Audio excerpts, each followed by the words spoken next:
Hello everyone, I'm Mila from Salon in Taiwan. We have done the styling on this model. After diffusing, we will use the Curl Splash, which is a gel-based product.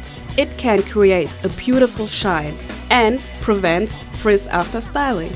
So applying the Curl Splash after diffusing will allow the hair to have a glow effect without any frizz condition.